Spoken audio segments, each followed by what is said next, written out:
Ndị be anyị mma mmanụ abịakwa m ọzọ n'ụbọchị nke taa. Onye na-anụkwu ọnụ ya bụ Nwaada Chizọba. Ihe anyị ga-amụkwa n'ụbọchị nke taa bụ Mgbochiume NGE na Mgbochiume MKPị. N'oge gara aga anyị mụtara ihe bụ ụda ume were ya mebe okwu, mụtakwa ihe bụ mgbochiume wee were ya mebe okwu. Anyị mụtakwara ihe bụ oyiri ụda ume mee na nee ya na mgbochiume mee na nee.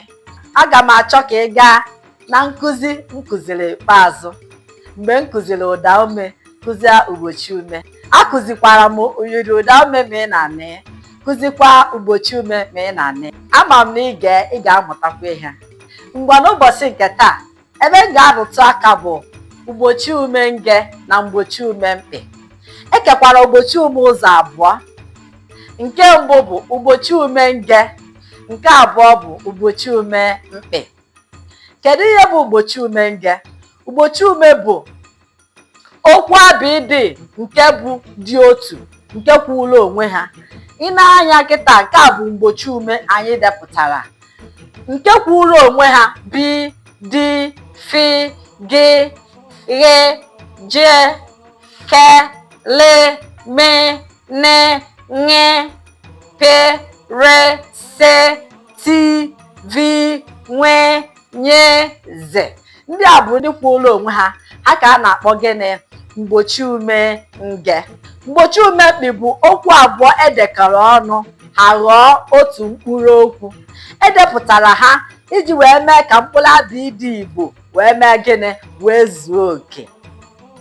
Okwu na-abụ edekọrọ ọnụ ha wee ghọọ otu mkpụrụ okwu. Ha bụ chi, gbe, ghe, gwe, pe, kwe, nwe, nye, shi. Ka anyị depụta ya. Nke mbụ bụ chi, chi, chi. Nke a bụ Mgbochiume MKPị. Chi, chi dịka oche. Anyị jikwa wee mebe okwu na mgbe mbụ anyị mekwara ụda ume. Oche, chi, oche. Nke abụọ gbi, gbi dịka igbe, igbe.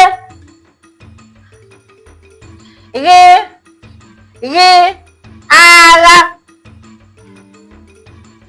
ghe, ghe, agha.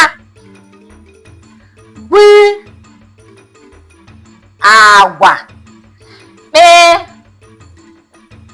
kpe, akpa, akpa. Kwe, kwe, akwa, akwa.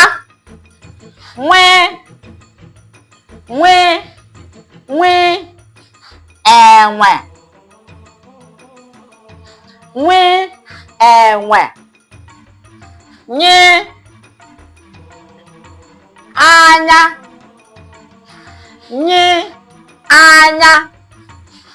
She, she, she, ịsha. That is shrimps. Ịsha. Ndị anyị depụta abụọ ya na-akpọ gịnị? Mgbochiume MKPị. Anyị kwuru nọọ edemede edekọtara ọnụ ha wee ghọọ otu mkpụrụ edemede. Chi, oche, gbe, igbe, ghe, agha, gwi, agwa, kpe, akpa, kwe, akwa, nwe, enwe, nye, anya, shi, ịsha. Anyị matara na mkpụrụ edemede ndị gbara mkpị dị gịnị? Itoolu. Mgbochiume NGE ndị agbara mkpị bụ gịnị? Dị 19. Mgbochiume ndị gbara mkpị dị ole? Itoolu. Ebe a ka anyị ga-achịkọ n'isi njedebe n'ụbọchị nke taa. Amakwara m na anyị mụtara ihe. Anyị ga-abịakwa n'oge adịghị anya. Ndị oyibo na-asị practice makes perfect. Keep practicing and keep learning.